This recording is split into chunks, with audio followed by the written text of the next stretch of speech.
بسم اللہ الرحمن الرحیم۔ بنی اسرائیل میں دو بھائی تھے جن میں ایک مسلم تھا اور ایک کافر۔ دونوں بھائی مچھوارے تھے۔ دونوں مچھلیاں پکڑ کر فروخت کرتے تھے، یہی ان کا پیشہ تھا۔ کافر بھائی بت کی پوجا کرتا تھا اور دوسرا بھائی اپنے خدا کو مانتا تھا۔ وہ نیک انسان تھا لیکن اس کے پاس کوئی دولت نہیں تھی، بس اتنا تھا کہ دونوں میاں بیوی کی گزر ہو جاتی تھی۔ جب دونوں بھائی مچھلیاں پکڑنے جاتے تو جو کافر بھائی تھا جب مچھلی پکڑنے کے لیے پانی میں جال ڈالتا تھا تو اس کی پوری جال بھر جاتی تھی اور جال کھینچنا مشکل ہو جاتا، اور دوسرا بھائی جو کہ مسلم تھا اس کے جال میں صرف ایک یا دو مچھلی ہی آتی۔ وہ اس مچھلی کو لے کر اللہ کا شکر ادا کرتا تھا۔ ایک بار اس مسلم مچھوارے کی بیوی اپنے چھت پر گئی تو اس کی نظر کافر مچھوارے کی بیوی پر گئی جو اچھے کپڑے اور اچھے زیور پہنے ہوئے تھی۔ یہ دیکھ کر اس مسلم مچھوارے کی بیوی کے دل میں لالچ پیدا ہو گیا اور وہ بولی کہ کاش میرے پاس بھی اتنی دولت ہوتی۔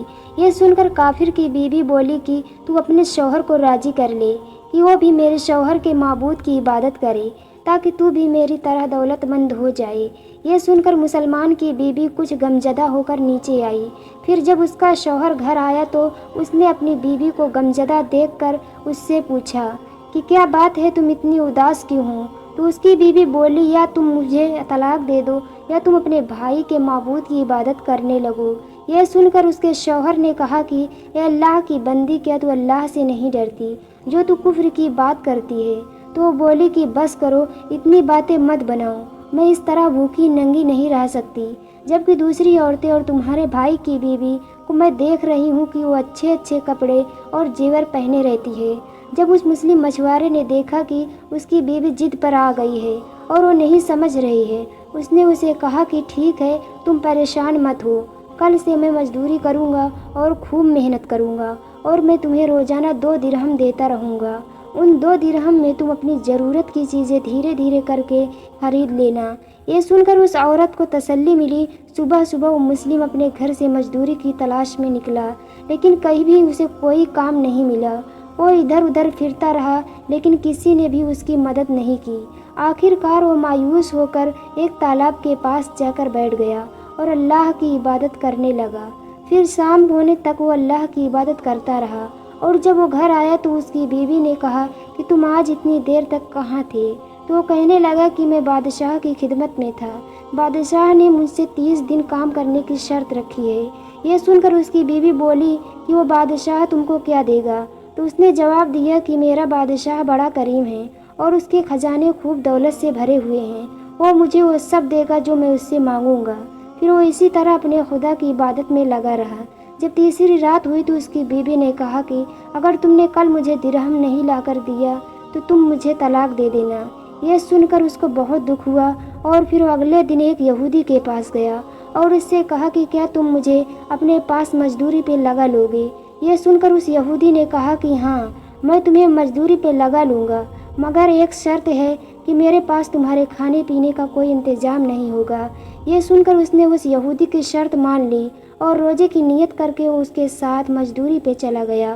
ادھر دوسری طرف ایک آدمی اس کی بیوی کے پاس گیا، اس کا دروازہ کھٹکھٹایا تو اس کی بیوی باہر نکلی تو اس آدمی نے اس کی بیوی کو 29 اشرفی دیے اور اس سے کہا کہ یہ تمہارے شوہر کی مزدوری ہے۔ تمہارا شوہر 29 دن سے بادشاہ کی خدمت میں تھا اور پھر تمہارے شوہر نے بادشاہ کی خدمت کو چھوڑ دیا۔ اگر وہ 30ویں دن بھی بادشاہ کی خدمت میں جاتا تو اسے بہت کچھ مل جاتا، لیکن وہ ایک یہودی کے پاس چلا گیا۔ اگر وہ ہمیشہ بادشاہ کی خدمت کرتا تو اسے ہمیشہ انعام و اکرام ملتا۔ بس یہ لو 29 اشرفی، اگر آج وہ بھی آتا تو 30 اشرفیاں ملتی۔ پھر وہ عورت اس میں 1 اشرفی لے کر بازار گئی اور ایک سونار کو اشرفی دکھایا تو اس سونار نے اس اشرفی کے بدلے 1000 درہم دے دیے۔ جب شام کو وہ آدمی گھر آیا تو اس کی بیوی نے اس سے کہا کہ آج تم کہاں تھے؟ تو اس نے کہا کہ آج میں ایک یہودی کے ساتھ کام پر تھا۔